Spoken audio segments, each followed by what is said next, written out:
So here I am. My Integra was idling at like 600 or 700 roughly, and it was going like, it was bogging up and down, but I changed it, the distributor cap. I have not changed the rotor, but now it's idling at around like 900-ish. So all I did was change the cap.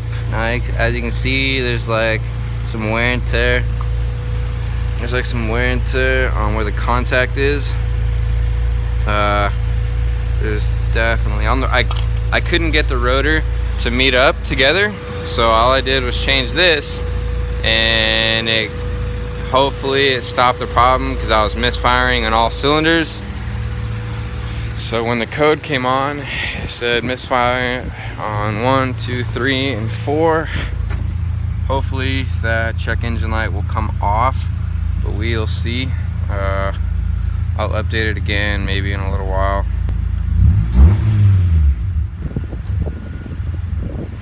Let's see. And it just went back down to like, and it kicks back down to like, fuck. Okay. Sweet. Now I gotta fix this shit. Alright, so as you can see, my check engine light is still on. My idle is a lot higher than what it was before. It was staying at like 600 or 700. It was in between 600 or 700, but now it's idling a little bit higher.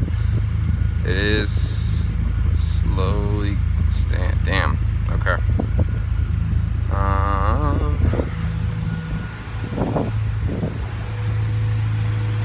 So all I did was have a misfire.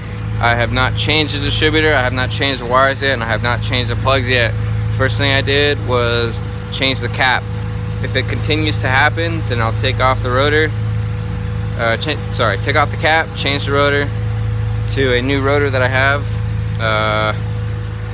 I also got NGK spark plugs to change as well. I was just gonna do one thing at a time to see what it was, and if it keeps happening, then I'm gonna have to change everything. Thanks. Hope everything happens, and I'll fill you guys in.